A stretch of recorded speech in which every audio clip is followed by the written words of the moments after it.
የቀሩትን ቀናት ቅበላ ብለህ ስትበላ እንድትከርም አይደለም፣ ንስሐ እንድትገባበት ንስሐ እንድትገባ ነው። ለዐቢይ ጾም ተዘጋጅተህ የቀረውን 10 ቀናት እኔ በእውነት ዛሬ በምንማረው ትምህርት አንድ ሰው ንስሐ ቢገባ ለእኔ ለነፍሴ ይቅርታ ነው ማገኘው።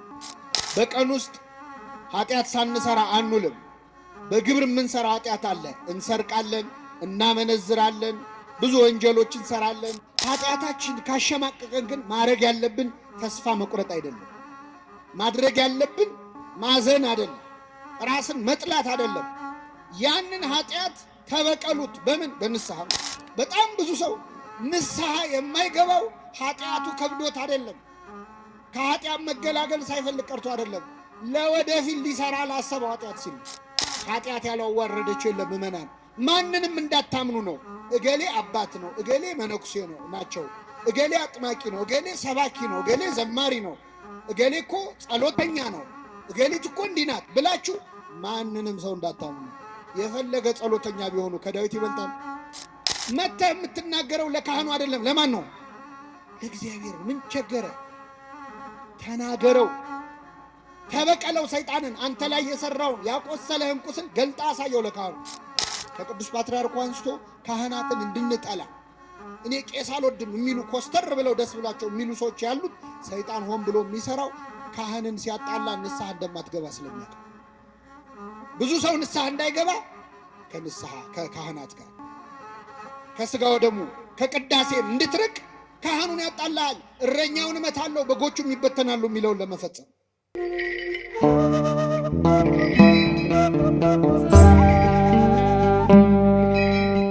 በስመ አብ ወወልድ ወመንፈስ ቅዱስ አሐዱ አምላክ እናማትብ በስመ አብ ወወልድ ወመንፈስ ቅዱስ አሐዱ አምላክ በስመ አብ ወወልድ ወመንፈስ ቅዱስ አሐዱ አምላክ አሜን። እንደ እግዚአብሔር ቅዱስ ፈቃድ በሚኖረን የትምህርት ጊዜ በማቴዎስ ወንጌል ምዕራፍ 12 ከቁጥር 41 ላይ በሚገኝ ኃይለ ቃል የእግዚአብሔርን ቃል እንማራለን። በዮናስ ስብከት ንስሐ ገብተዋልና በሚል ርዕስ ይሆናል። ሙሉ ቃሉን አነባዋለሁ። የነነዌ ሰዎች በፍርድ ቀን ከዚህ ትውልድ ጋር ተነስተው ይፈርዱበታል።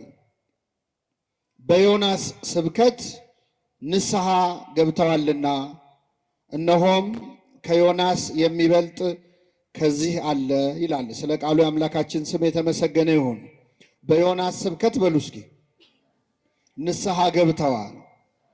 በዚህ ቃል ተነስተን ስለ ንስሐ ጠቅለል አድርገን ይህንን 3 ቀን የጾምንበትን ጾመ ነነዌንና ከፊታችን የሚመጣውን ታላቁን ጾም መካከል ሆነን ስለሆነ ያለነው ቀሪዎቹን ጾም እስኪገባ ያሉትን ቀናት ንስሐ የምንገባበት ወደ እግዚአብሔር እንድንመለስ እድል የሚሰጥበት ጊዜ ስለሆነ ያንን ለመጠቀም እግዚአብሔር ቢፈቅድ ለንስሐ የሚያዘጋጀንን ትምህርት እንማራለን።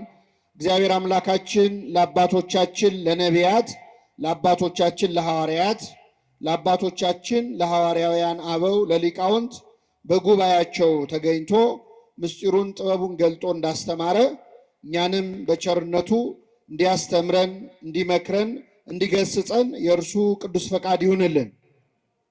እንግዲህ እንደምታውቁት ላለፉት 3 ቀናት እስከ ዛሬ ድረስ ቤተክርስቲያናችን የነነዌ ሰዎች የጾሙትንና በመጾማቸው ምክንያትም ምሕረት ያገኙበትን ጾም ምክንያት አድርጋ ቤተክርስቲያናችን ለ3 ቀን ስታጾመን ቆይታለች። ሙሉ ታሪኩ የሚገኘው ሰሞኑን ስትማሩት እንደሰነበታችሁት በትንቢተ ዮናስ በተባለው መጽሐፍ ላይ ነው። እግዚአብሔር ነነዌ ወደምትባል ሀገር ሄደህ ነነዌ በ3 ቀን ትገለበጣለች ብለህ ተናገር ብሎ እግዚአብሔር ነቢዩን ዮናስን አዘዘው። ምንም እንኳን ወደ አሕዛብ ሀገር ሄዶ ለመስበክ ፈቃደኛ ባይሆንም እግዚአብሔር ባወቀ መንገድ ግን በባህር ላይ ማዕበል አስነስቶ ዮናስ ከመርከብ ወደ አሳ አንበሪ ሆድ ውስጥ እንዲገባ አድርጎ ዮናስ ወደደም ጠላም ሄዶ ለነነዌ እንዲሰብክ አድርጎታል።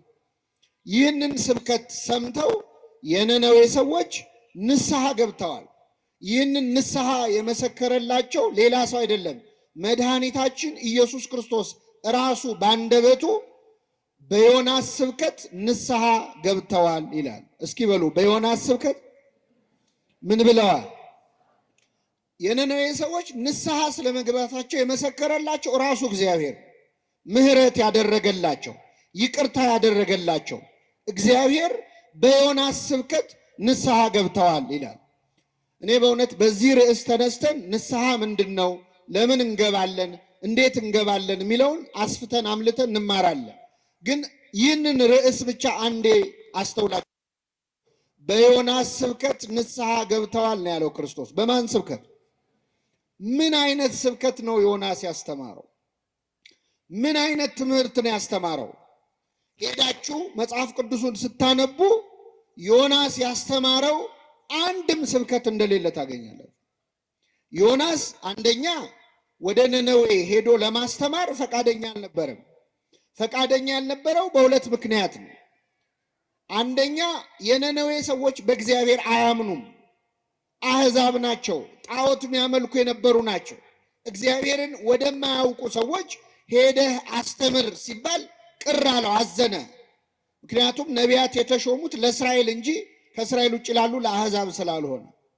ሁለተኛ ወደ ነነዌ ሄደህ ንስሐን ስበክ በተባለበት ጊዜ ቅዱስ ኤፍሬም ሶርያዊ ስለ ነነዌ በደረሰው ድርሳኑ እንደተናገረው ማለት ነው፣ ዮናስ ወደ ነነዌ ሄዶ ሊያስተምር ሲል በዛ ሰዓት የሀገሩ ሰዎች እስራኤላውያን በኃጢአት እየተጨማለቁ ነበር።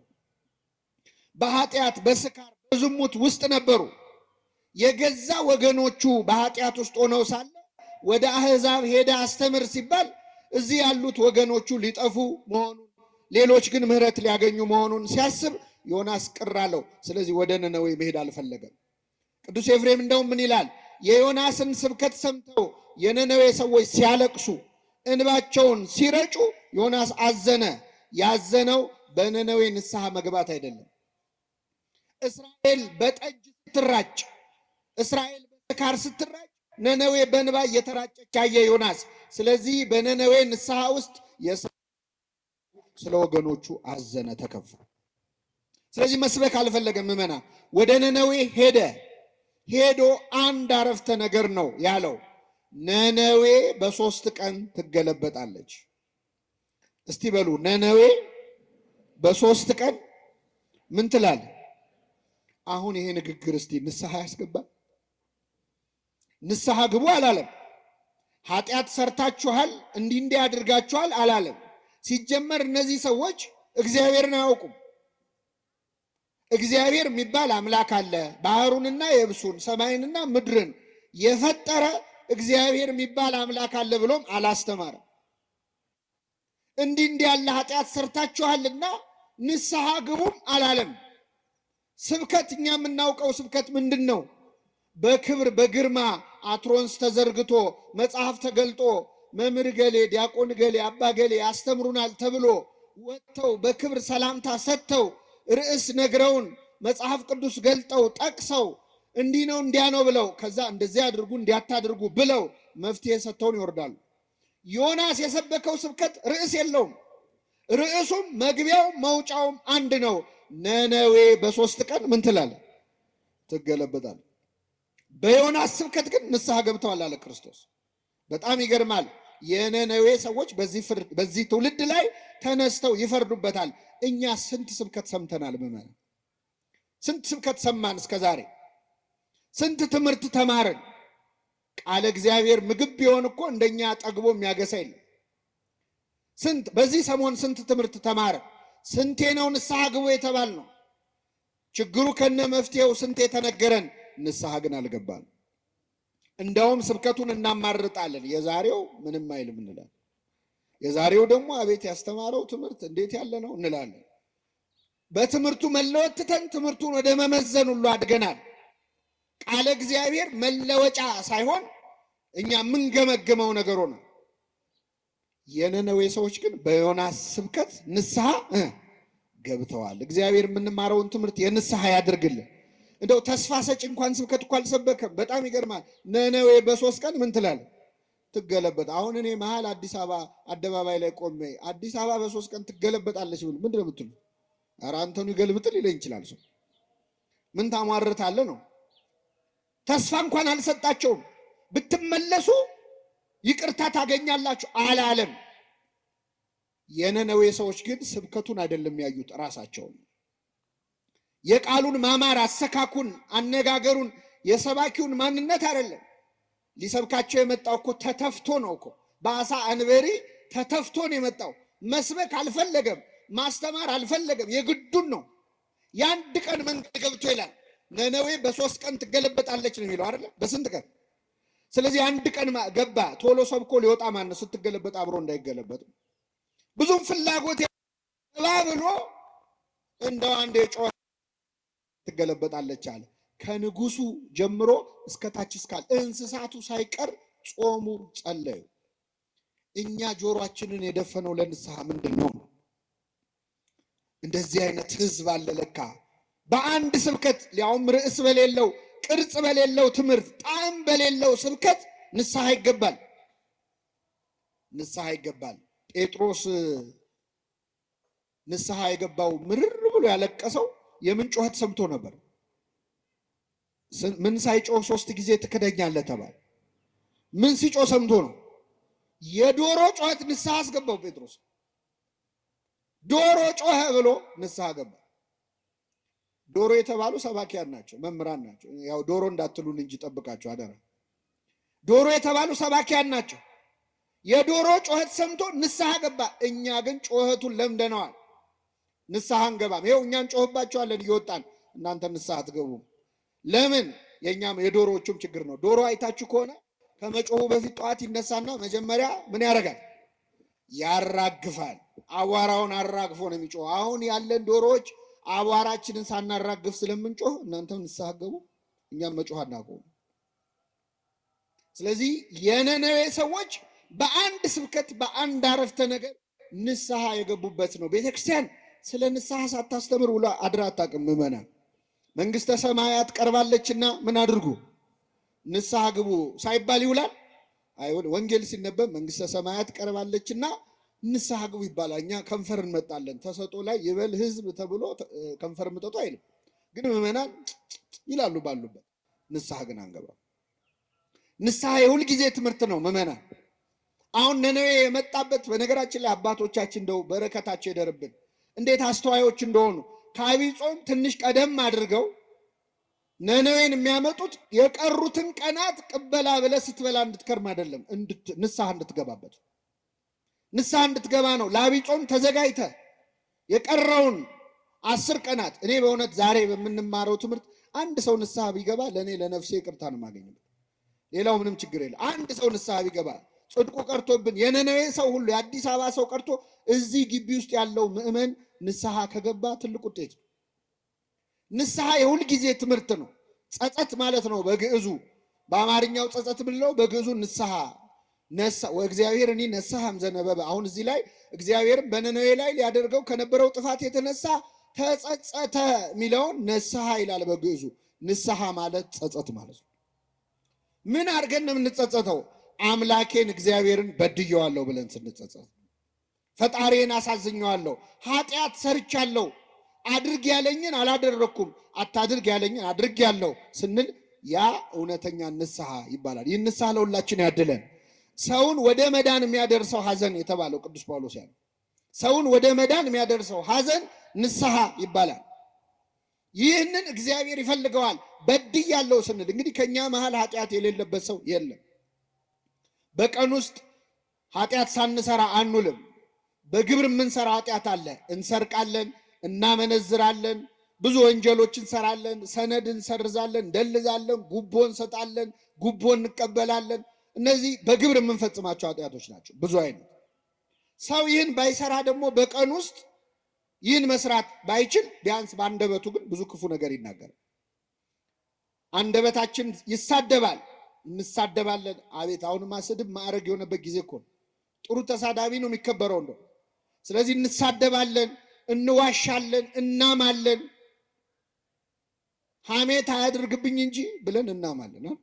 አንዳንድ ሰውን እጁን ታጥቦ የሚሰራው ኃጢአት አለ። እኔ ለማማት ብዬ አይደለም ብሎ ያማል። ይህም ኃጢአት ነው። በአንደበታችን ብዙ ኃጢአት በቀን ውስጥ እንሰራለን። ከቃል ብዛት ኃጢአት ሳይኖር አይቀርም ይላል መጽሐፍ። ብዙ በተናገርን ቁጥር ብዙ ኃጢአት እንሰራለን። ለዚህ ነው ሰው ለመናገር የዘገየ ዝም ለማለት ግን የፈጠነ ይሁን የተባለ፣ ለመስማት የፈጠነ ይሁን። ስለዚህ ብዙ በአንደበታችን ኃጢአት እንሰራለን። ሶስተኛው በሐሳባችን ነው። በግብር ባንሰራ፣ በአንደበታችን ባንሰራ፣ በሐሳባችን በቀን ውስጥ ብዙ ኃጢአት እንሰራለን። እንደውም ለመናገር የምናፍረውን፣ ለመፈጸም የማንደፍረውን በአንደበታችን ግን በሐሳባችን ግን የምናወጣው የምናወርደው ብዙ አይነት ኃጢአት አለ።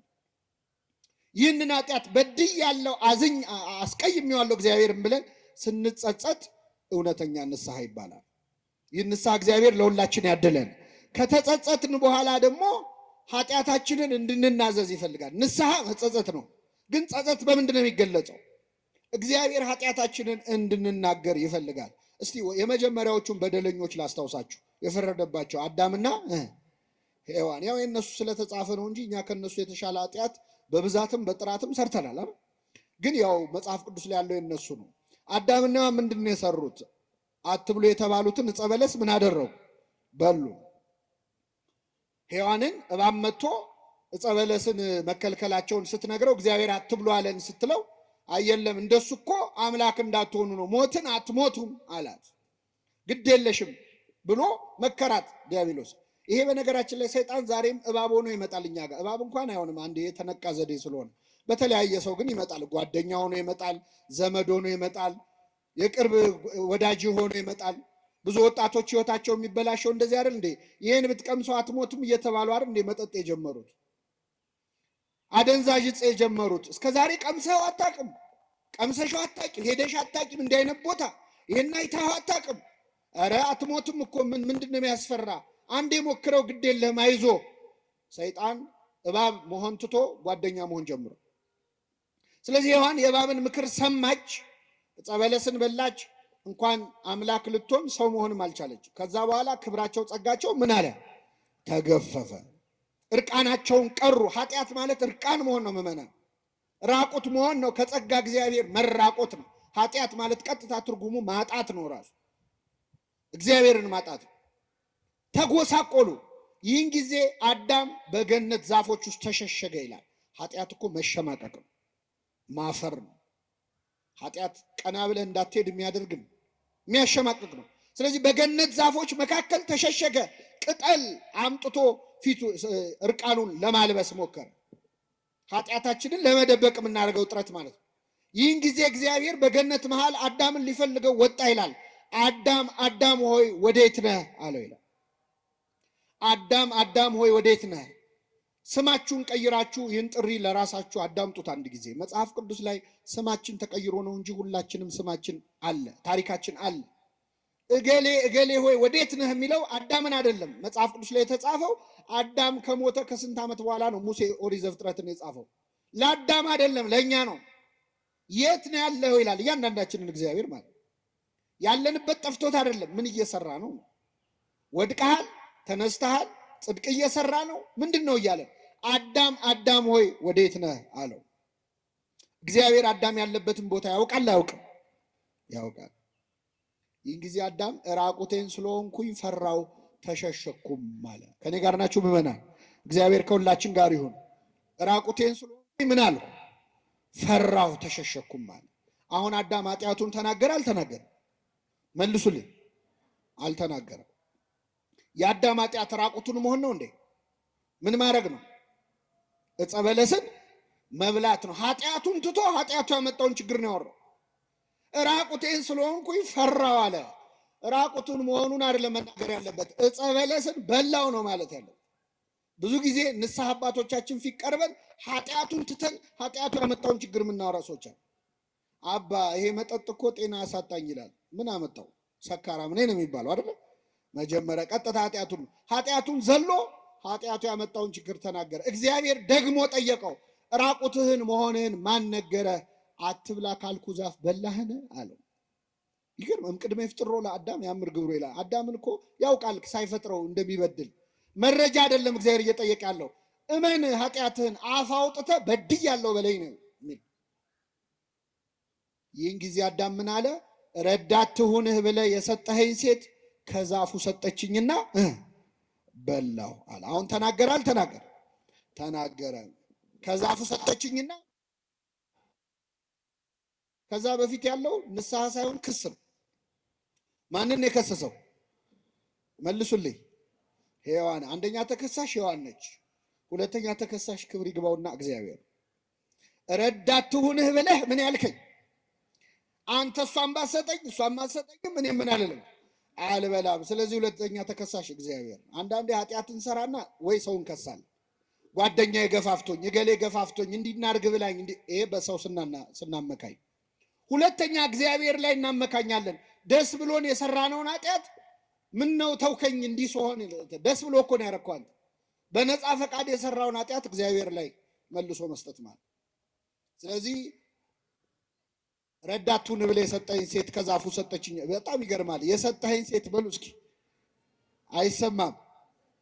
የሚገርም እኮ ነው። ሔዋንን ያገባት ሰሞን አዳም ምን ሲል ነበር? የሰጠኸኝ ሴት አይደለም አጥንትሽ ስጋሽ። ይኸውላችሁ ትዳር ሲጀመር አጥንቴ ስጋዬ አካሌ ይላሉ ባሎች። ከዛ ትንሽ ሲቆዩ እቺ ሴት ይላል፣ የሰጠኝ ሴት ይላሉ። ሲቀዘቅዝ ማለት ነው ፍቅር። መጀመሪያ ግን አካሌ ነው አጥንቴ ነኝ። አጥንቴ ሰጠችኝና በላሁ አላለም።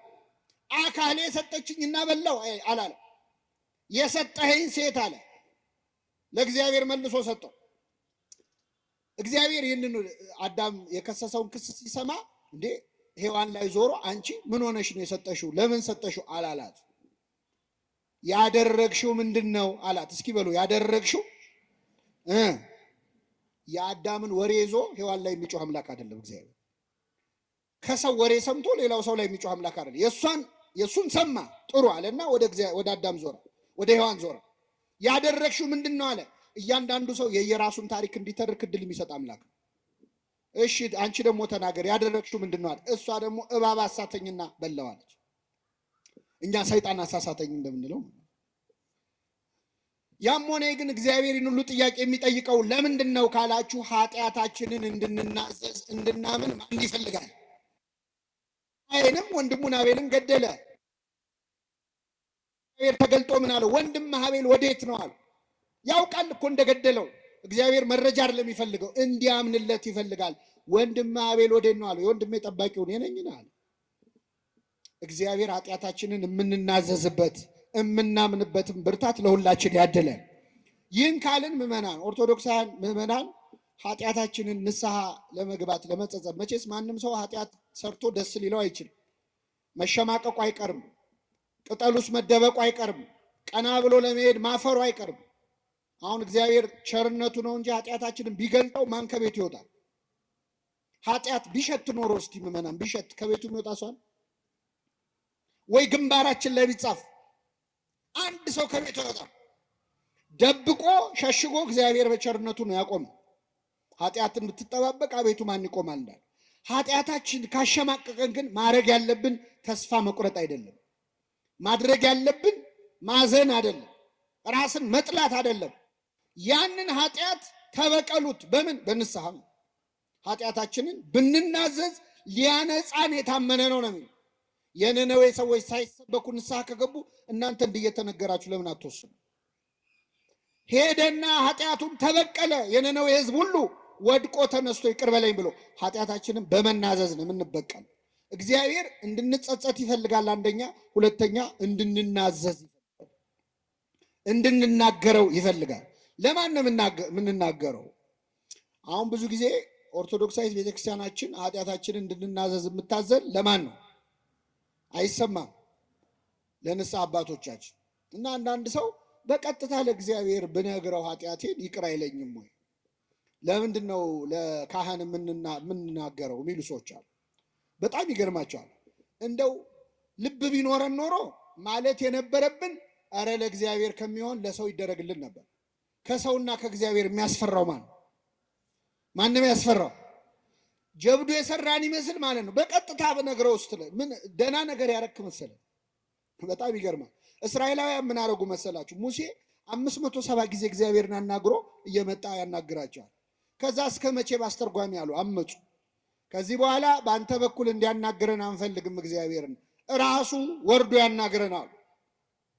ሙሴ ትሁት አይደል? እሺ ይሁን በቃ ብሎ ጸለየ ወደ እግዚአብሔር። ጌታ ሆይ እናናግረው ብለዋል አለ ነው። በጣም ጥሩ። 3 ቀን ራሳቸውን ይቀድሱ፣ ሰውነታቸውን ከኃጢአት ይከልክሉ፣ ወደ ተራራው ስር ይምጡ፣ እኔ ያናግራቸዋለሁ። እሺ አሉ። እስራኤላውያን ታጠቡ፣ ታጠኑ፣ ከኃጢአት ተከለከሉ። ማንን ሊያናግሩ? እግዚአብሔር መጣ ወደ ሲና ተራራ ላይ። እግዚአብሔር ወደ ተራራው ሲመጣ ተራራው ነደደ። ምዕመናን ነደደ። የሲና ድንጋዮች በነገራችን ላይ አሁንም ድረስ ከሰል ናቸው። የሲና ተራራ ድንጋዩ ከሰል ነው። እግዚአብሔር በእሳት በጭጋግ በደመና ወረደ እና ተራራው መንቀጥቀጥ ጀመረ። ህዝቡ ፈሩና ወደ ሙሴ ዞረው ሙሴ ሙሴ ወይ ከዛሬ ጀምሮ አንተ አናግረን እንጂ ማን ያናግረናል? እግዚአብሔር አለ። እኛ ግን ኃጢአት ሰርተን እኔ በቀጥታ በነግረውስ ምን አይነት ድፍረት! ለምን መሰላችሁ እንደዚህ የምንዳፈረው? እግዚአብሔር ስለማይታይ የማያይ ይመስለናል። እስመ አይነ ሰብእ ያፈርሆሙ ይላል። የሰው አይን ይፈራሉ፣ የእግዚአብሔር አይን ግን ከሺህ ፀሐዮች በላይ እንደሚያበራ ያውቁ። እኛ ኃጢአት ስንሰራ እንዳያየን የምንፈራው ሰውን ነው። ግን ማን ያያል? ጨለማ ውስጥ ብትደበቅ ጨለማ በሱ ዘንድ አይጨልምም። ከሰማይ ከምድር ከብርሃን ከጨለማ መደበቅ አይቻልም። እግዚአብሔር በሁሉ ውስጥ አለ እና ኃጢአት ስንሰራ ያላሰብነውን እግዚአብሔር ንስሐ ሲሆን ነው ወይ የምንጠይቀው? ለሱ በቀጥታ ልንገረው። ባጭሩ ግን ምዕመናን በኦርቶዶክሳዊት ቤተክርስቲያናችን ትምህርት መጽሐፍ ቅዱስን መሰረት አድርጋ ንስሐ የምንገባው የምንናዘዘው 3 ጊዜ ነው። ስንት ጊዜ? 3 ጊዜ። አንደኛ ለራሳችን። አንደኛ ለማ ለራሳችን። በዚህ በሉቃስ ወንጌል ምዕራፍ 15 ላይ ከአባቱ ቤት የጠፋው ያ ልጅ ታሪክ ተጽፏል። ይህ ልጅ አባቱን ንብረት ካወደመ በኋላ ባዶ እጁን ቀርቶ በአሳማ በረት ውስጥ ቁጭ ብሎ ሳለ ይላል ተጸጸተ፣ ወደ ልቡ ተመለሰ፣ ንስሐ ተሰማው። ይህን ጊዜ በአባቴ ቤት እንጀራ የሚተርፋቸው አገልጋዮች ስንት ናቸው? እኔ ግን እዚህ በኃጢአት በረሃብ እሰቃያለሁ። ስለዚህ አሁኑኑ ተነስቼ ወደ አባቴ እንዲህ ብዬ ነግረዋለሁ፣ አባቴ ሆይ በሰማይና በፊት በደልኩ፣ ከእንግዲህ ወዲህ ልጅህ ተብዬ ልጠራ አይገባኝም፣ ከአገልጋዮችህ አንዱ አድርገኝ እለዋለሁ አለ ይላል። ይህንን የተናዘዘው ለማን ነው? ለራሱ ነው። ስለዚህ ምዕመናን ወደ ንስሐ አባት ከመሄዳችን በፊት ወደ እግዚአብሔር ይቅር በለኝ ከማለት በፊት ቁጭ ብሎ ሰው ራሱን መመዘን አለበት። ምን ሳረግ ነው አልኩት? እስቲ ዛሬ እዚህ ቤተክርስቲያን ከመምጣታችን በፊት የት ነው ያልነው? ስራ ላይ ወይ ትምህርት ላይ ወይ ቤታችን ነው የሚሆን? ምን ስናደርግ ነው ያልነው? ማታ ማታ ነጋዴው ዛሬ ስንት አተረፍኩ ዛሬ ስንት ከሰርኩ ብሎ ቁጭ ብሎ ሂሳብ ያሰላ የለ? እስቲ በመንፈሳዊው ዛሬ ስንት አተረፍን ስንት ከሰርን? ነፍሴ ሆይ ዛሬ ከየትኛው እርሻ ነው ያልሽው ይላል ቅዱስ ባስልዮስ ማር ይስሐቅ። ነፍሴ ሆይ ዛሬ የትኛው እርሻ ላይ ነው ያልሽው? ለማን ስትሰሪ ዋልሽ? ለእግዚአብሔር ነው ወይስ ለሰይጣን ነው? ማንን ደስ አሰኘሽ? እስቲ ዛሬ በዋልነው ውሎ ማን ነው ደስ ያለው? እግዚአብሔር ነው ወይስ ሰይጣን ነው? ምን ምን አደረግን? ዛሬ ምን ምን አወራን? ምን ምን አየን? ምን ምን ሰማን? የዛሬ ውሎህን ቁጭ ብለህ መመዘን አለብን። ስለዚህ የመጀመሪያው ኑዛዜ ለራስ ነው። ሁለተኛው ለካህናት ነው። ለካህናት እንድንናዘዝ የእግዚአብሔር ፈቃድ ነው። እኔ 3 ጥቅሶች ነግራቸዋለሁ። ነገር በ3 ይጸናል። አንደኛ መጽሐፈ ኢያሱ ምዕራፍ 7 ከቁጥር 7 ኢያሱ 7:7 ላይ አካን ለተባለ ሰው የእግዚአብሔር ነቢይ ሌዋዊው ኢያሱ የነዌ ልጅ ማለት ነው አንድ ቃል ተናግሮታል። አቆመውና ምን አለው? ልጄ ሆይ ያደረከውን ንገረኝ፣ ለእግዚአብሔር ተናዘዝ አለ። እስኪ በሉ ያደረከውን በሉ እንጂ ንገረኝ፣ ለእግዚአብሔር ተናዘዝ። ለማን ተናዘዝ? ያደረከውን ምን በለኝ? ለካህናት መናገር ለእግዚአብሔር መናዘዝ ነው። እኛ ለቄሱ አይደለም የምንናገረው። ለማን ነው? እነሱ ምስክሮች ናቸው። አዕይንተ እግዚአብሔር ይላቸዋል ቅዱስ አትናቴዎስ በቅዳሴው። እግዚአብሔር አይን ፊት ነው እያወራችሁ ያላችሁት፣ ለካህኑ አይደለም፣ ለአይኑ ነው። በካህኑ አይንነት የሚያይህ እግዚአብሔር ነው። ካህኑ ምስክር ነው። ምህረት ይቅርታ የሚሰጠው እግዚአብሔር ነው። ካህናቱ ኃጢአታችንን ሰምተው ሲጨርሱ ከኃጢአት ማሰሪያ ማን ይፍታህ ነው የሚሉት። እኔ ፈትቻለሁ አይሉ፣ ፍቱ እኮ ብሏል። ግን እነሱ መልሰው የሰጣቸውን ይሰጡታል። በጣም የሚገርም ነው። እና ለእግዚአብሔር ክብር ስጥ፣ ያደረግከውን ንገረኝ፣ ለእግዚአብሔር ተናዘዝ አለ። አንድ ሁለተኛ የማቴዎስ ወንጌል ምዕራፍ 3 ቁጥር 18 ላይ በዮርዳኖስ ማዶ ዮሐንስ ያጠምቅ በነበረ ጊዜ ሊጠመቁ የሚመጡት ሰዎች ኃጢአታቸውን ይናዘዙ ነበር ይላል። መካከል ላይ መጥምቁ ዮሐንስ ነበር። ህዝቡም ኃጢአታቸውን ለዮሐንስ ምን ይሉ ነበር?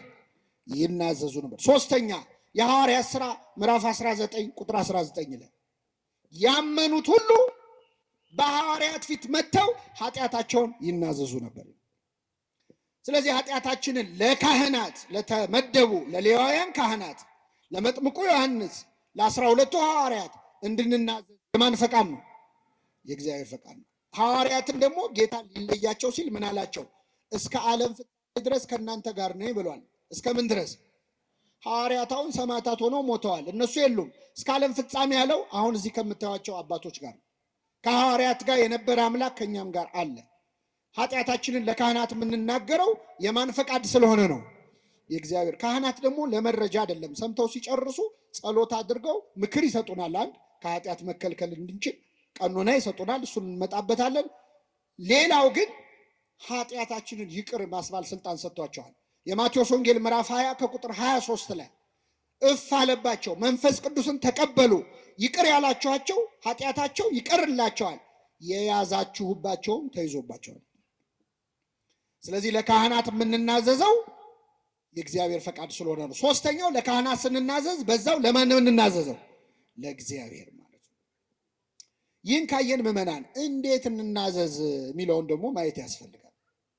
ብዙ ጊዜ አሁን ንስሐ መግባት ስናስብ የሚፈትነን ፈተና፣ አሁን እዚህ ጉባኤ መሀል ያላችሁ ሰዎች ንስሐ መግባት አትጠሉም፣ ትፈልጋላችሁ። ጸሎታችሁም ነው እግዚአብሔር ለንስሐ ያብቃኝ እንላለን አይደል? አዎ። ግን አብዛኛው ሰው አሁን መግባት አይፈልግም። ንስሐ መግባት ይፈልጋል። እንደውም አንዳንድ ሰው ለንስሐ ሞት አብቃኝ ይላል። ለምን ሞት? ስለዚህ የሰው የቅዱ ንስሐ መግባት የፈለገው መቼ ነው? ሊሞት ሲል። ንስሐ መግባት መቁረብ የምናስበው ልንሞት ስንል ነው። መቼ ነው የምንሞተው? እኔን አላውቀውም፣ እናንተ ታውቁታላችሁ። ግን እንደሚያውቅ ሰው ሆነን ልሞት ስል ብለን ነው የምናስበው። አሁን የሶሻል ሚዲያ ዘመን ነው፣ የዩቲዩብ የቲክቶክ የምን ዘመን ነው። አንድ በእድሜ ጠና ያሉ እናት ወይ ትልቅ ሰውዬ ሽማግሌ አባት ከእድሜያቸው ጋር የማይሄድ ነገር ሲያደርጉ ቪዲዮ ሰው ሲያይ ምንድን ነው የሚለው? እርሶ እንዴት በመቁረቢያዎት ይላል። በምኖት ብዙ ሰው መቁረቢያ ሽምግልና ነው ብሎ የሚያስብ። እግዚአብሔርን በቃ ኃይላችን ሲደክም ማስታወስ ነው የምናስብ። በጉብዝና ወራት ፈጣሪህን ምን በል ደስ አያሰኙም የምትላቸው ዘመናት ሳይመጡ ይላል። ደስ አያሰኙም የምትላቸው አይን ሳይደክም ትንሹ ነገር ሳይረብሽ፣ አቤት ስታነቡት እንዴት ደስ ይላል። በጉብዝና ወራት ብሎ ሲዘረዝረው ሳትዝል ሳትደክም፣ ጆሮ መስማት ሳያቆም፣ አይን ሳይፈዝ፣ ሁለቱ መስኮቶች ላይ ያሉ ይላል። ሁለት መስኮት የተባሉ አይኖች ናቸው። እኛ ግን የምናስበው ስንደክም ንስሐ መግባን እግዚአብሔርን የመጨረሻ ጉዳይ አድርገነዋል። በእውነት ይቅር ይበለን አምላካችን። አንዳንድ ሰው ደግሞ አይኔ እኮ ንስሐ መግባት እኮ አልጠላም ገባለሁ፣ ግን አሁን ንስሐ በገባ ተመልሼ ኃጢአት መስራቴ አይቀርም። ስለዚህ ትንሽ ልስተካከልና ከዛ በኋላ ንስሐ ገባለሁ። የሚያስተካክለን ማን ነው? እግዚአብሔር። ስትስተካከል ንስሐ ገባለሁ ብለህ የምታስብ ከሆነ መቼም አትስተካከልም። ምክንያቱም የሚያስተካክለን ማን ነው? እስቲ አሁን ገላችንን በየቀኑ በየሁለት ቀኑ በሳምንትም ያው ውሃ ይጠፋል ብዬ ነው፣ በሳምንትም በወርም እንታጠባለን። ከታጠብን በኋላ እንቆሽሻለን አንቆሽሽ። ስለዚህ መቆሸሻችን ለማይቀር አንደኛውን ጠርቀምቀም ሲል ከሬሳ ጋር እንታጠብ የሚል ሰው አለ? የለም። እንደምንቆሽሽ እያወቅን እንታጠባለን። ኃጢአት እኮ ቆሻሻ ነው ምዕመናን። ከዚህ በኋላ ኃጢአት ሰራለሁ። በጣም ብዙ ሰው ንስሐ የማይገባው ኃጢአቱ ከብዶት አይደለም፣ ከኃጢአት መገላገል ሳይፈልግ ቀርቶ አይደለም፣ ለወደፊት ሊሰራ ላሰበው ኃጢአት ሲል ነው። ያልሰራ ነው ኃጢአት አለ ገና። አሁን ብዙ ሰው ቁረቡ ሲባል የሚፈራው ከዚህ በኋላ ሊሰራ ያቀዳቸው ኃጢአቶች ስላሉ። እግዚአብሔር እንዴት ያየን ይሆን? በእውነት በጣም ይገርማል። እና ጠላቴ ሆይ በወድቅ እነሳለሁ፣ ሰዓታታችን ሲጀምር እንዲህ ብሎ ነው። እመኒ ወደቁ ትነሳ፣ በወድቅ እነሳለሁ፣ ወእመኒ ሆርኩ ውስተ ጽልመት፣ በጨለማን ብመላለስ እግዚአብሔር ያበርህ ሊተ፣ እግዚአብሔር ያበራልኛል ብሎ ነው የሚጀምረው። ብንወድቅ የሚያነሳን ማን ነው? ስለዚህ ለምን ወደቅ አይልም፣ ለምን አልተነሳም ነው። ክርስቶስ አሁን ሊፈርድ ቢመጣ ለምን ኃጢአት ሰራችሁ እኮ አይደለም የሚለው፣ ለምን ንስሐ አልገባችሁም ነው። ለምን ወደቃችሁ አይደለም፣ ለምን አትነሱ። እሱ ይቅር ማለት ሳይሰለቸው እንዴት እኛ ይቅር በለም ማለት ይሰለቻል? ስለዚህ ኃጢአታችንን መናዘዝ አለብን። ኃጢአቱን የሚሰውር አይለማም ይላል። ኃጢአትን ስትደብቀው እግዚአብሔር ይገልጥብሃል፣ ስትገልጠው ይደብቅልሃል። ራስን ስትከስ ከዲያብሎስ ክስ ትድናለህ። ዲያብሎስ ይሄን ሰርቷል እኮ ሲል አዎ እንደሰራማ ለኔ መጥቶ ነግሮኛል ይላል እግዚአብሔር። አንተ ስትደብቀው ግን ዲያብሎስ ያንን ወስዶ ቁስልህን እየነካካ ሲኦል እንድትገባ ነው የሚፈልገው፣ እንድትኮነን ነው እያስታወሰ።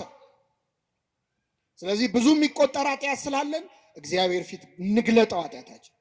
ኃጢአት ስትደብቅ እግዚአብሔር ይገልጥብሃል። መጽሐፍ ቅዱስ ላይ ኃጢአቱን የደበቀ የአንድ ሰው ታሪክ አለ። ነቢየ እግዚአብሔር ዳዊት ነው። መቼስ ያው ስለተጻፈ ነው። ዳዊት ብዙ ጽድቅ የሰራ ነው፣ ግን ኃጢአቱም ተጽፏል። መጽሐፍ ቅዱስ ጥሩ ጥሩ ታሪኮች ብቻ አይደለም፣ መጥፎ ታሪኮችም ተጽፈዋል። ክፉ የሰሩትም ተጽፏል፣ ደግ የሰሩትም ተጽፏል። ለምንድን ነው? ተስፋ እንዳንቆርጥ ነዋ። እኛ ክፉዎቹ የወደቁት ሲነሱ አይተን እንድንነሳ። ዳዊት መጀመሪያ ኃጢአቱ ምንድን ነው? ስራ መፍታት። ስራ ስንፈታ ብዙ ጊዜ ሰይጣን ስራ ይሰጠናል። ሰይጣን የሚሰጠን ስራ ደግሞ ኃጢአት እና ዳዊት ስራ ፈቶ በሰገነቱ ሲመላለስ ቤርሳቤ የተባለች ሴት ከወር ልማዷ ነጽታ ነበርና ገላዋን ስትታጠብ አየ። ተመለከተ ብቻ አይደለም መርዞ አያት፣ በደንብ አያት። ስለዚህ ልቡ በዝንቡት ጦር ተነደፈ። ማናት ብሎ ጠየቀ። የኬጢያዊው የኦርዮ ሚስት ናት አሉት። በቃ እዚህ ጋር ነው ታሪኩ ማብቃት ያለበት። የሰው ሚስት ናት ሲባል ያቆም ነበር። ዳዊት ግን አስጠራት። ብዙ ጊዜ ማመንዘር የሚመጣው ባለትዳር ነው። ባለትዳርና ከተባለ በኋላ ጨዋታው ይቀጥላል። የሰው ሚስት ናት ሲባል ማቆም አለበት። ዳዊት ግን አስጠራት፣ አስመጣት፣ አስነወራት። መጽሐፍ ቅዱስ ባልና ሚስት የሚያደርጉት ሩካቤ አወቃት ይላል። አዳም ሚስቱን ሔዋንን አወቃት፣ አብርሃምም ሳራን አወቃት ይላል። በጋብቻ በሕግ ከሆነ ከሕግ ውጭ ከሆነ ግን አስነወራት፣ ደረሰባት ነው የሚለው። ስራው አንድ ነው፣ እግዚአብሔር ግን ሁለት አድርጎ ነው የሚያየው። ስለዚህ አስነወራት። ይቺ ሴት በአጋጣሚ ከወር ልማዷ ነጽታ ነው አይደል ስትታጠብ የነበረው። ስለዚህ ጸነሰች እና ማርገዟን ላከችበት። አሁን አስቡት፣ ዳዊት የወታደር ሚስት ቀምቶ ደፈረ ቢባል ለስሙ ጥሩ ነው አይደል? እችን ነገርማ ማረም አለብኝ ብሎ ኬጢያዊ ኦርዮን አስጠራው ከጦር ሜዳ። እቅዱ ምንድነው? መጥቶ ከሚስቱ ጋር ያድራል፣ ያው ጽንሱ ከሱ ነው ይባላል ማለት። አስጠራው። እንዴት ነው ጦሩ? እንዴት ነው? በላርፈ ትሄዳለህ፣ አሁን ወደ ቤት ግባና ራት ብላ፣ እንደው ከሚስት ጋር ተኛ ማለት ነው የቀረው። ኃጢአቱን ለመሸፈን ከቤተ መንግስት ምግብ ተላከለት። ብዙ ጊዜ ከቤተ መንግስት የሚላክ ምግብ ችግር አለ። በላ ጠጣ፣ ግን ውጭ አደረ። ዳዊት ሲሰማ ከውጭ ነው ያደረው። አስጠራው። ምን ነው? ምን ሆነ ነው ውጭ አደርካል? የእግዚአብሔር ታቦት በደጅ አድራ። የእስራኤል ወታደሮች ከጠላት ጋር እየተናነቁ እንዴት እኔ ከሚስቴ ጋር ገብቼ ተኛለሁ? እንዴት ከምኔ ጋር? ዳዊት እኮ ከሰው ሚስት ጋር ነው የተኛው። አይገርም? እንዴት ከሚስቴ ጋር ይላል። ከሕግ ሚስቱ ጋር እኮ። እናም የእግዚአብሔር ታቦት በደጅ አድራ። አሁን ስለ ታቦተ ጽዮን ክብር ኬጢያዊው ኦርዮ ከአሕዛብ የተመለሰው ተገዝሮ የተመለሰው ኦርዮ ለዳዊት ይንገረው። ዳዊት በታቦተ ጽዮን ፊት የዘለለው ዳዊት ማለት ለሱ ከአሕዛብ የመጣው ኦርዮ ነገረው። አንዳንዴ መንፈሳዊ የምንባል ሰዎች፣ የቤተ ክርስቲያን የምንባልን ሰዎች አሕዛብ በልጠው ሊመክሩን ይችላሉ። ዮናስን አልሰማችሁ? ተነሳና አምላክን ጥራ አሉት እኮ እዛ መርከብ ውስጥ። አሕዛብ እኮ ናቸው። ጸሎት አስተማሩት ለዮናስ ለነቢዩ። ከእግዚአብሔር ቃል በቃል የሚነጋገረው ዮናስ ተነሳና ጸልይ ተባለ። አንዳንዴ በኃጢአት ስንደክም ከኛ ሩቅ የተባሉ አሕዛብ የተባሉ ሊያስተምሩን ሁሉ ይችላል። ከኔ ጋር ናችሁ ምዕመናን? ስለዚህ እንዴት ስለ እግዚአብሔር ታቦት ክብር እግዚአብሔር ለምን ይሄን ያጻፈ ይመስላችኋል? አሁን እንደ ዳዊት ለእግዚአብሔር የቀረበ ሰው አለ? ልበ አምላክ ነው፣ ከእግዚአብሔር ጋር የሚነጋገር ነው። ግን በኃጢአት ወደቀ። ኃጢአት ያላዋረደችው ሰው የለም። ኃጢአት ያላዋረደችው የለም። ምዕመናን ማንንም እንዳታምኑ ነው። እገሌ አባት ነው፣ እገሌ መነኩሴ ነው ናቸው፣ እገሌ አጥማቂ ነው፣ እገሌ ሰባኪ ነው፣ እገሌ ዘማሪ ነው፣ እገሌ እኮ ጸሎተኛ ነው፣ እገሊት እኮ እንዲህ ናት ብላችሁ ማንንም ሰው እንዳታምኑ። የፈለገ ጸሎተኛ ቢሆኑ ከዳዊት ይበልጣል? አይበልጡም። ቢፈውሱ ሀብተ ፈውስ የተሰጠው ነው ዳዊት። አቤት መዝሙር ቢባል ከዳዊት በላይ ዘማሪ የለም፣ ሰባኪ ነው። ማንንም እንዳታምኑ። ኃጢአት ያላዋረደችው የለም፣ ወግታ የጣለቻቸው ብዙዎች ናቸው። ለማንኛውም ዳዊት ድጋሚ ኦሪዮን አብልቶ አጠጥቶ አሰከረው። ከሚስቱ ጋር ገብቶ እንዲተኛ ፈልጎ እሱ ግን አልተኛም። አሁንም ለሁለተኛ ጊዜ ውጭ አደረ። ምን ነው ሲለው ታቦተ ጽዮን በደጅ አድራል፣ አንተ አትሰማም ብሎ ደብዳቤ ጽፎ ላከው። ደብዳቤው ይሄ ሰው ይገደል የሚል ነው። ምስኪን ኦሪዮ እንደ ባህራን የሞቱን ደብዳቤ እንደያዘው ባህራን እንደ ይስሐቅ የሚሰዋበትን ተሸክሞ እንደሄደው እንደ ክርስቶስ መስቀሉን እንደያዘው መገደያውን ደብዳቤ ይዞ ወደ ኤልያብ ወደ ጦር መሪ ወስዶ አሳየው። አየው፣ ሲያየው ይገደል ይላል። በጣም አዘነ። ግን የንጉሥ ቃል ነው፣ ምንም ማድረግ አይቻልም። የጠላት ጦር ግር ብሎ ቢመጣበት ቦታ ላይ ሄዱና ጥላችሁት ሽሹ አላቸው። እሺ ብለው ወታደሮች ጠላት ሲመጣ ኦሪዮን ብቻውን ጥለውት ሮጡ። ወዴት ነው የምትሄዱት? ታቦተ ጽዮንን ከታችሁ፣ እስራኤልን ከታችሁ እያለ እየለፈለፈ ተደብድቦ ሞተ። ይህ ሁሉ ሲሆን ማን ይመለከታል? ማን ይመለከታል? ነቢዩ ናታንን ላከው እግዚአብሔር። የእግዚአብሔር ነቢይ ናታን በፈረስ ላይ ሆኖ መጣ። ነቢያት በአህያ ላይ ከመጡ አገር ሰላም ነው፣ በፈረስ ላይ ከመጡ ችግር አለ። ምንድነው አለ ዳዊት። ደነገጠ። አረ ንጉሥ ሆይ በአገር ትልቅ በደል ተፈጽሟል። ምን ነው ምን ሆነ አለ። አይ አንድ ሰው አንድ በግ የነበረው ድሃ ሰው ነበረ እና ይህ ድሃ ሰው ከጎረቤቱ ደግሞ ብዙ በጎች ያሉት ባለጸጋ ሰው እና ይህ ሰው ወደ ሩቅ አገር መሄድ ሲፈልግ ይችን አንዲት በግ ለባለ ብዙ በጉ ሰውዬ አደራ ብሎ ሰጠው። ይህ ሰው እሺ ብሎ ተቀበለ። ከዛ እንግዳ መጣበት። እንግዳ ሲመጣበት ብዙ በጎቹ መሃል አንዱን ማረድ ሳስቶ ይህ ሰው አደራ ብሎ የሰጠውን በግ አረደበት። ምን ይመስልሃል ንጉሥ ሆይ አለው። ይህ ሰው ምናምንቴ ነው አለ። ስለ አንድ ፈንታ 4 እጥፍ ይመልሳል። ስንት እጥፍ? ንጉሥ ሆይ የፈረድከው በማ ላይ ነው? በራስ ላይ ነው። ብዙ በጎች አሉት የተባልከው እግዚአብሔር ባይፈቅደውም ዳዊት ብዙ ሚስቶች ነበሩት፣ ብዙ ቁባት ነበሩት። እግዚአብሔር አንድ ሰው ለአንድ ሰው ነው ያለው። ዳዊት ግን ብዙ ሚስት ነበረው። አንተ ነህ አንዲት በግ አለው የተባለው አንተን አምኖ ጦር ሜዳ ሄደው ኦሪዮ ነው። እንግዳ መጣብህ የተባለው ጊዜያዊ ስሜት ነው፣ ፍትወት ነው። ይህንን ከበጎች ከሚስቶች ከአንዷ ጋር ማሳለፍ ስትችል የእሱን አንዲት በግ አምኖ የሰጠህን በግ አረድክበት። ስለዚህ የፈረድከው በማ ላይ ነው? በራስ ላይ ነው። ይገርማቸዋል። ዳዊት ስለ አንድ ፈንታ ስንት እጥፍ ይመልስ ነው ያለ? አይሰማም። 4 እጥፍ መለሰለት እግዚአብሔር። እሱ አንድ ኦሪዮን ነው አለ የገደለው። ዳዊት ከዚህ ሴት ከቤርሳቤ የተጸነሰው ልጁ ከተወለደ በኋላ በጠና ታሞ ዳዊት ማቅ ለብሶ ተንፈራፍሮ አልቅሶ ለምኖ እግዚአብሔር ግን አልፈቀደም። ያ ልጅ ሞተ። አንድ በሉ። የዳዊት ወንድ ልጅ አምኖን የሚባል ሴት ልጁን ደፈረበት። ወንድም እህቱን ደፈረ። ይሄ በቁም መግደል ነው አይደል? አዋረዳት። ዳዊት አዘነ። ስንት? 2 3 ይህ ደፋሪውን ልጅ ሌላው የዳዊት ልጅ አቤሴሎም እንዴት እህቴን ይደፍራል ብሎ ተነስቶ ይህን ደፋሪውን አምኖንን ገደለው። ስንት ሆነ? 4 አቤሴሎም ዳዊት ላይ አምጾ በጦር ሜዳ ሞተ። ስንት ሆነ? 4 አንዳንዴ እግዚአብሔር የማይሰማ መስሎን እንዲያርግብኝ እንዲጨምርብኝ ይላል። ይሰማል። እግዚአብሔር ይሰማል። አሁን ይህን ሁሉ ታሪክ ያነሳው ለምንድን ነው? ዳዊት ሰው እስከ ማስገደል የደረሰው ኃጢአቱን ለመሰወር ነው። እና መጥቶ ገለጠበት። እግዚአብሔር ሲገልጥበት ምን አለ? አቤቱ እንደ ቸርነትህ መጠን ማረኝ። ዳዊት ጸሎት ያውቃል። አያችሁ፣ ሲያየው ኃጢአቱ አዋጣው። እንደ ኃጢአቴ መጠን አይደለም፣ እንደምን መጠን? እንደ ቸርነት መጠን ማረኝ። እንደ ይቅርታ ብዛት መተላለፌን ደምስሳል። በደሌ አያዋጣኝም፣ አንተ ፊት አያቆመኝም፣ ልትምረኝ የሚገባኝ አይደለሁም። እንደ ምሕረትህ ብዛት መተላለፌን ደምስስ፣ ከበደሌም ፈጽሞ ጠበኝ፣ ከኃጢአቴም አንጻኝ። እኔ መተላለፌን አውቃለሁና ይኸው አምኛለሁ። ኃጢአቴም ሁል ጊዜ በፊቴ ነው አለ።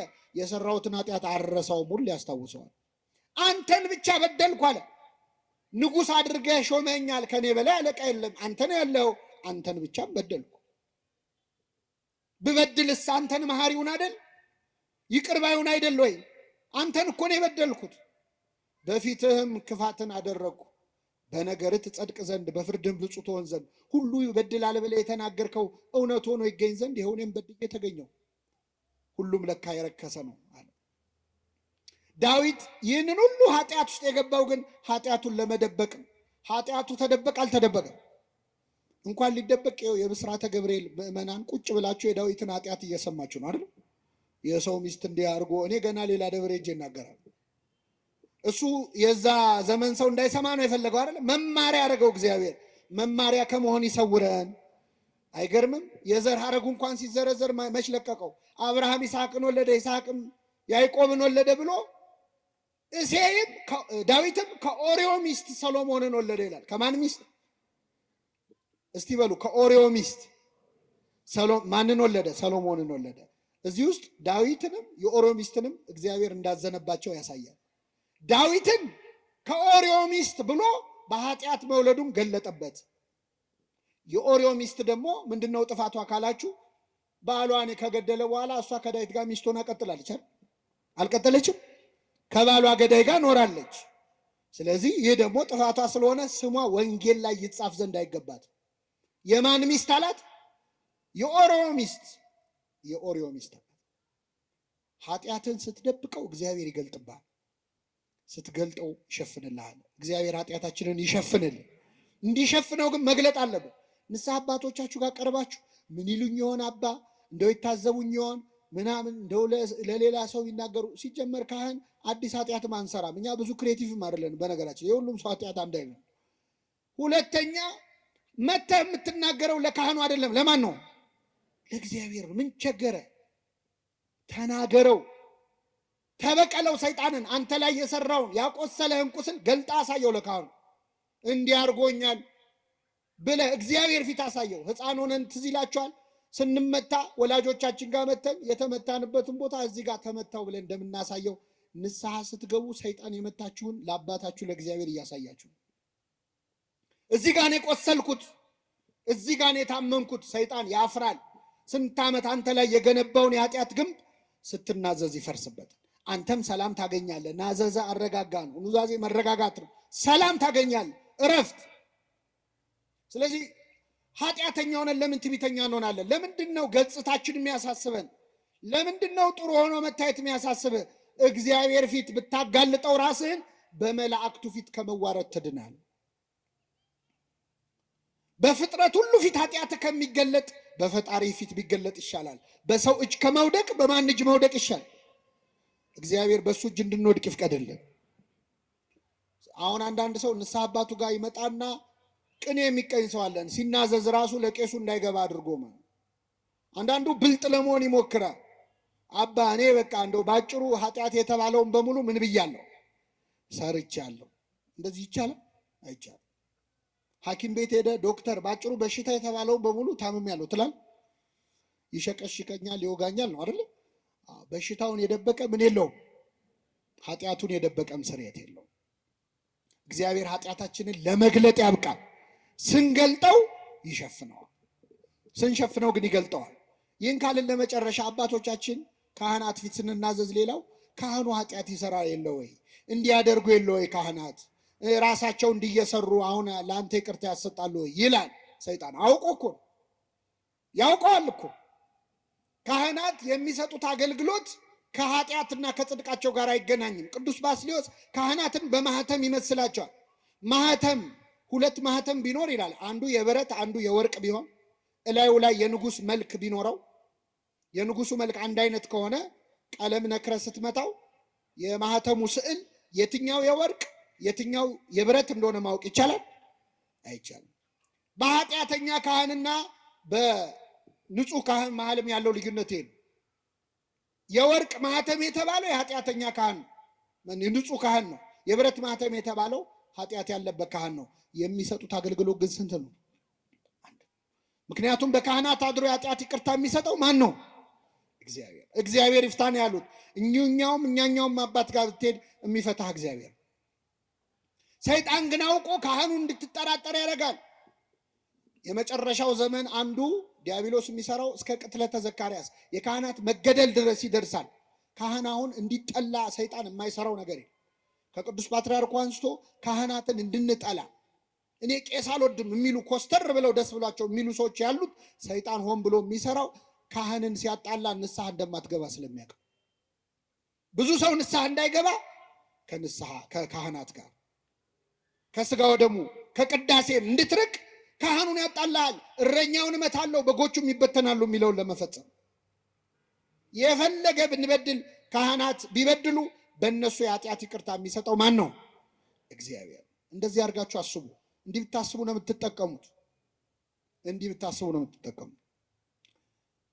በዚህ በቅዱስ ጳውሎስ መልእክት ትርጓሜ ላይ አንድ ጆሮ የሚከብድ ታሪክ ተጽፏል። አንድ ሰውዬ ንስሐ አባት ይዛል እና በጣም ባለጸጋ ሰው ነው። ሀብት ንብረት የሞላ የተረፈው ነው። ከዛ ንስሐ አባት ይዛል። እኛ አባት ደግሞ በጣም የገንዘብ ፍቅር ያላቸው ነበር። ካህን ሆኖ ገንዘብ በጣም የሚወድ ሊኖር ይችላል አይችልም? ከመጀመሪያዎቹ 12 ካህናት አንዱ ይሁዳ ጌታውን እስከ መሸጥ የደረሰው በምንድን ነው? በገንዘብ ነው። ሌባ ነበር ይላል ዮሐንስ ወንጌል። ይሁዳ ሌባ ነበር፣ ግን ክርስቶስ ገንዘብ ያዥ አደረገው። እንዴት ነው ሌባ መሆኑን እያወቀ ለምን ገንዘብ ያዥ አደረገው? አሁን እኛ ሌባ መሆኑን የምናውቀውን ሰው ዘበኛ እናደርጋለን? ኧረ እኛ አስተውት። ሌቦች ራሳቸው ሌቦች ዘበኛ ሲቀጥሩ የሚቀጥሩት ሌባ ነው ታማኝ ሰው? ታማኝ ሰው ፈልጉልኝ ይላሉ። እነሱ እኮ ሌቦች ነው። ለምንድን ነው ክርስቶስ ሌባ መሆኑን እያወቀ ገንዘብ ያዥ ያደረገው? ቤተ ክርስቲያን ሙዳይ ምጽዋቷን በሚዘርፉ ሰዎች እድሜ ልክ እንደምትሰቃይ ለማሳየት ነው። እኔ ያለውም ሌባ ነበረ እንዳትደነግጡ እያለ ነው። ይኖራል ሌባ ለወደፊቱም። ይሁዳ ጌታውን በ30 ብር ሸጠ። በሱ ቤት ክርስቶስን የሸጠ መስሎታል። በ30 ብር የሸጠው ግን የራሱን ነፍስ ነበረ። የራሱን ነፍስ ነው። ጌታ ምኑ ይሸጣል? የራሱን ነፍስ 30 ብር መዘነላት። ያቺ ሴት 300 ዲናር የሚያወጣ ሽቶ አምጥታ እንደ ተራ ነገር አፈሰሰችው። ያቺን ሴት ይሁዳ ተቃውሟን ነበረ። ለዛች ሴት 300 ዲናር ከጌታ ፊት ተራ ነገር ነው ብላ 300 ዲናሩን ጣለች። ጌታ ይበልጣል ብላ። ይሁዳ ደግሞ 30 ብር ይበልጣል ብሎ ጌታውን ጣለ። እና እኚህ ሰውዬ ገንዘብ ይወዱ ነበር። ንስሐ አባት ሁኑኝ አላቸው። ሰውየው ባለጸጋ ነው፣ እሺ ብለው ተቀበሉት። ከዛ ጥቂት እንደቆዩ ሊያማክሩት መጡ። እንደው እባክህ አንድ ችግር ገጠመኝ። ምን ነው አላቸው። የእርሻ መሬት አለኝ፣ ግን ገበሬዎች የሉኝም፣ በደንብ የሚያርሱልኝ የሉኝ እና ከገበሬዎች አንዱን ላክልኝና የኔን መሬት ይረስልኛል። እሺ ችግር የለም ብሎ ገበሬ አዘዘላቸው። የንስሐ አባት መሬት ማሳረስ ቀርቶ መጽሐፍ ቅዱስ ላይ ቤት ሰርቶ ይሰጣል።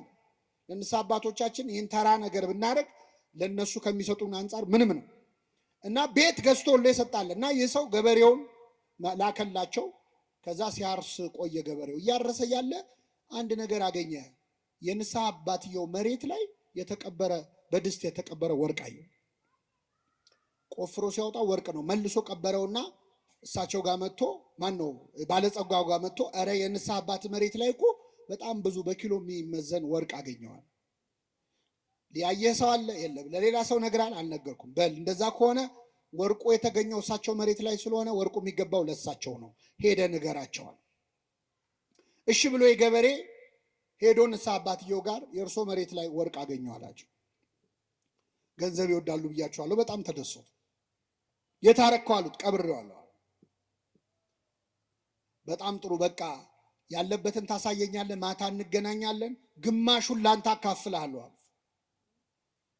እሺ ተባባሉ፣ ተስማሙ። አሁን እኚህ ሰው ግማሹን አካፍለዋለሁ ካሉ በኋላ ቁጭ ብለው ሲያስቡት እኔ ግን ምን ነክቶኝ ነው ግማሹን አካፍላለሁ ያልኩት? እንደው አፌን ይበላኛል ማለት ጀመሩ። እንደው ሩቡን እንኳ ብለው ምን አለ እስቲ። ሰይጣን ልባቸው ውስጥ ገባ። ሲብከነከኑ አሉ ማታ ላይ ገለዋለሁ ብለው ወሰኑ። ከዛ የተቀበረበትን ቦታ አሳያቸው። እዚህ ነው ብሎ ሲያሳያቸው ግራ ቀኝ አይተው ሰው አለመኖሩን አይተው ይህን ሰው ገደሉት፣ አውስጥ አሉት። ማንም አልሰማም ብለው ነው። ወርቁ መገኘቱን የሰማ ሰው አለ የለም? ባለጸጋው ሰው ቢጠብቅ አይመጣም የሰውዬ። ከዛ በኋላ በጠዋት ሄዶ ሲያይ እዛ እርሻ መሬት ላይ ደም አየ። ገባው ነገሩ፣ በጣም አዘነ። እኚህ ሰው ገለውታል ማለት ነው። እግዚአብሔር ይፍረድባቸው። እኔ ግን ከዛሬ ጀምሮ መስቀልም አልሳለም፣ ቤተ ክርስቲያንም አልሄድ፣ ስጋ ወደሙም አልቀበልም ብሎ ቀረ። እንደዚህ አይነት ንግግር ሰምታችሁ አታውቁ? ብዙ ሰው አለ እኔ ከዛሬ ጀምሮ የአባ ገሌን መስቀል አልሳለምም የሚል። መስቀሉ የማን ነው? እኔ አቡነ ገሌን የአባ ገሌን ቄስ ገሌን እኔ አይጥሙኝም የሚል ሰው አለ። መስቀሉ እኮ የክርስቶስ ነው። የክርስቶስ መስቀል እንኳን ኃጢአተኛ ካህን ቀርቶ ሰይጣን ቢይዘው አይረክስም።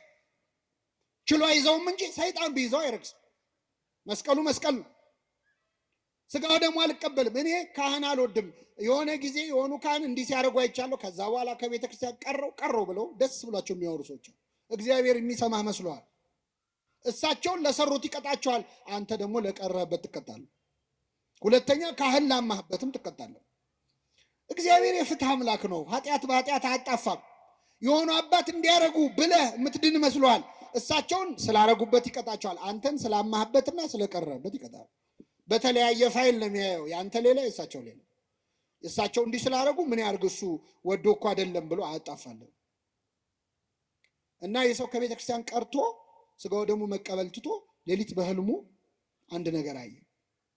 እልም ባለ በረሃ ላይ ውሃ ጥም ጉሮሮውን እያደረቀው በአሸዋ እና ከላይ ፀሐይ ላይ እየሄደ ያያል ብቻው። ከዛ ሲሄድ ውሃ ጥም በጣም አስቸግሮት ኮለል ብሎ የሚፈስ የውሃ ድምፅ ፏፏቴ ይሰማል። ከዛ ድምፁን ተከትሎ ሲሄድ እውነትም ንጹህ ውሃ ኮለል ብሎ ይፈሳል። ተጠምቶ ስለነበር እጁን ዘረጋ ውሃውን ሊጠጣ፣ ግን አልደረሰበትም። ፏፏቴው ላይ ተሳበ፣ አልደረሰበትም። ከዛ አንድ ሰው እየመጣና በንጹህ የወርቅ ዋንጫ ጽዋ፣ ንጹህ የወርቅ ጽዋ ቀዳና ውሃውን እንካጠጣ አለ። ጽዋው ንጹህ ነው፣ ውሃው ንጹህ ነው። ግን እንካጠጣ ያለው ሰውዬ በጣም በሚዘገንን መንገድ ቁስል በቁስል ነው፣ ቆስሏል ሰውዬው። ውሃው ግን ንጹህ ነው፣ ሰውየው ግን ቁስለኛ ነው። አይ ሰውየው አልነካውም፣ ውሃው ንጹህ ነው፣ እሱ ቢቆስል ምን ችግር አለው፣ በቃ ልጠጣ ብሎ አፉን ሲከፍት ከእንቅልፉ ነቅ። ኮለል ብሎ ሲፈስ ያየው ውሃ የህይወት ውሃ እኔ ነኝ ያለ የክርስቶስ ስጋና ደም ነው። ቁስለኛው ሰው ኃጢአተኛው ካህን ነው። የኃጢአተኛው ካህን ቁስል የስጋው ደሙን ንጽህና ሊያሳድፈው አይችልም። እንደዚህ አድርጎ ለማሰብ እግዚአብሔር በቸርነቱ ይርዳል። የመጨረሻው ካህናት ንስሐችንን ከሰሙ በኋላ ቢሰጡን ቀኖና አለ። በነገራችን ላይ ለካህናት የምንናዘዘው እግዚአብሔር ይፍታ እንዲሉም ብቻ አይደለም። ኃጢአቱን ይሰሙና ከዛ ኃጢአት የምንላቀቅበትን መንገድ ያማክሩናል። አንድ ሰው ስርቆት ከሆነ የሚጸናበት መጽውት ይባላል። በሰረቀበት እጁ ምን እንዲሰጥ። ዝሙት ከሆነ የሚጸናበት ጹም ይባላል። ስገድ ይባላል፣ ሰውነቱን መግዛት እንዲችል። ስንፍና ከሆነ ይሄን ያህል እግር መንገድ ሂድ ሊባል ይችላል። በጠዋት ተነስተ እንዲያርግ ሊባል፣ ጠበል ተጠመቅ ሊባል ይችላል። ካህናት የሚሰጡ ቀኖና ቅጣት አይደለም፣ ሕክምና ነው።